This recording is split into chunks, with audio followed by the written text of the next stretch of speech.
अब एक the most important question, मतलब इससे बड़ा क्वेश्चन कुछ नहीं हो सकता जाते जाते, कि भैया टैक्स से कैसे बचाएं, क्योंकि हर व्यक्ति उसी के पीछे पड़ा है, देने के पीछे नहीं पड़ा है।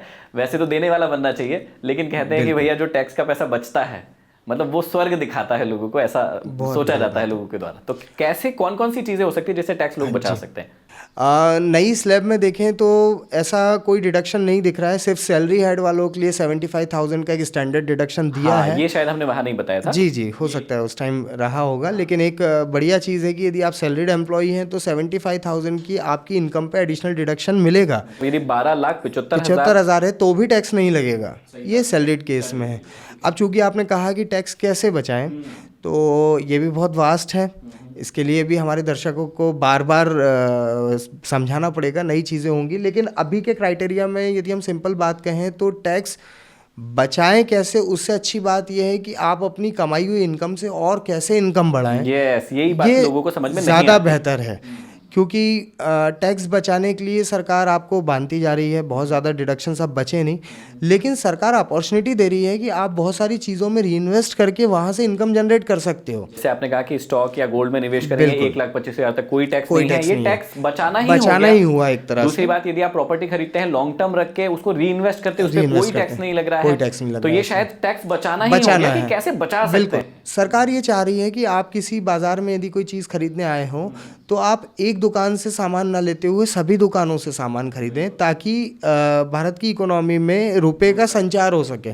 उसी तरह से गवर्नमेंट डायरेक्टली आपको बहुत ज़्यादा डिडक्शन सब नहीं दे रही है, लेकिन अपॉर्चुनिटी दे रही है कि आप आपके पैसे को एक जगह से दूसरी जगह शिफ्ट कर लें, और वहाँ से जो इनकम जनरेट होगी उसमें एक पर्टिकुलर उन्होंने क्राइटेरिया दे दिया है कि यहाँ तक कोई टैक्स नहीं है, आप पर्टिकुलर इनकम पे टैक्स दे दें। तो 3 चीजें मुझे समझ में आई हैं। जो पहला आपने समझाया कि भैया पहली बात तो सरकार ने ही इतनी छूट आजकल दे दी है कि 12 लाख तक कोई टैक्स नहीं है, मतलब ये सबसे बड़ा टैक्स कैसे बचाए उसका आंसर यही मिल गया है।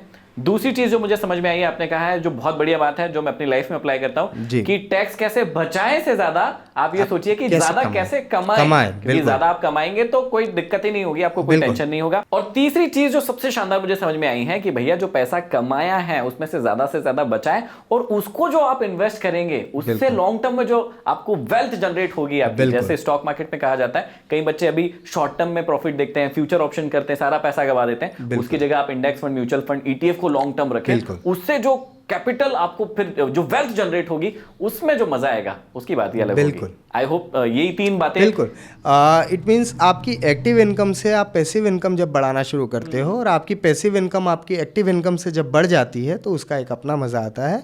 सेफ इन्वेस्टमेंट करें और कोशिश करें कि गवर्नमेंट फंड्स में ज़्यादा से ज़्यादा इन्वेस्टमेंट हो।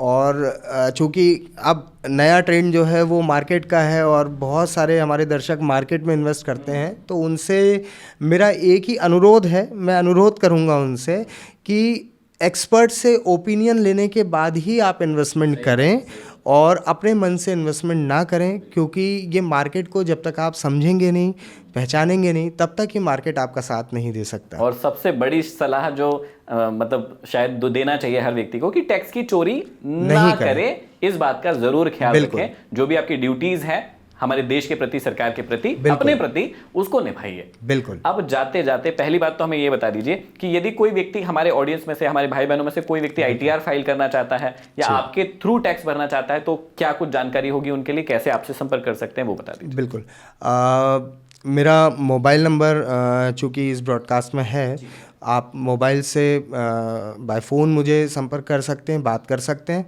अदरवाइज़ मेरी मेल आईडी है, मेरे ऑफिस का एड्रेस भी इसी पे है, और मैं कोशिश करूँगा कि आपकी ज़्यादा से ज़्यादा जिज्ञासाओं को पूरा कर सकूँ। और जनरली आप आईटीआर नहीं भी फाइल करवाना चाहते हैं और कोई एडवाइस भी यदि मुझसे लेना चाहते हैं, तो ये मेरे लिए एक अच्छी बात होगी कि देश के आर्थिक विकास में यदि मैं आपको सलाह ही दे पा रहा हूँ तो ये बहुत अच्छी चीज़ है। बहुत धन्यवाद कि हमारे सारे भाई बहनों के लिए आपने इतनी भी छूट दे दी है कि यदि आपको आईटीआर नहीं भी फाइल कराना है, लेकिन टैक्स के बारे में कोई जानकारी भी चाहिए, तो स्क्रीन पर एक नंबर फ्लैश हो रहा है, नंबर पर कॉल करके आप टैक्स के बारे में जानकारी चाहते हैं, आईटीआर फाइल करवाना चाहते हैं, या किसी भी संबंध में टैक्स के बारे में कोई भी जानकारी चाहते हैं, तो इन नंबरों पर कॉल करके आप जो है अपनी जानकारी ले सकते हैं। धन्यवाद। लेकिन आपको बिना एक शानदार शायरी, क्योंकि आपने खुद ने जो एक आपका जो बहुत फेमस है एटलस, यदि एटलस से कुछ निकल के आ जाए तो मजा आ जाए जाते जाते। क्या बात है। देखिए प्रोफेशन तो बिल्कुल हमेशा ज़रूरी होता है, ये आपकी ब्रेड एंड बटर होती है, लेकिन एक शौक भी होता है और मेरा शौक लिखना भी है। और आपने एटलस की बात की तो मैं एटलस ही 2 लाइन सुना देता हूँ कि जाने कौन उसे अपने पैरों में ले गया, जाने कौन उसे अपने पैरों में ले गया, कौन जाने वो कौन से शहरों में ले गया, 1000 चक्कर लगाए थे हमने उसके घर के, क्या बात है। वो नसीबों वाला उसे 7 फेरों में ले गया। ओहो। और एटलस की गुलाबी साइकिल बहुत पसंद थी उसे, एटलस की गुलाबी साइकिल बहुत पसंद थी उसे, वो बोलेरो से आया वो इशारों में ले गया। ओहो, क्या बात है, वो बोलेरो से आया वो इशारों में ले गया। क्या बात है, क्या बात है। बहुत बहुत धन्यवाद शिरीष जी, थैंक यू सो मच, कीमती समय आपने बहुत दिया बहुत धन्यवाद। और इतनी अच्छी जानकारी हमारे बच्चों को दी। आई होप कि बच्चों के और भी जितने जिज्ञासा वाले क्वेश्चन होंगे वो कमेंट बॉक्स में जरूर पूछेंगे और अगली बार हम फिर से एक पॉडकास्ट में मिलेंगे, थोड़ी डिटेल में बात करेंगे। आपका एक बार फिर से बहुत बहुत धन्यवाद। बहुत बहुत धन्यवाद।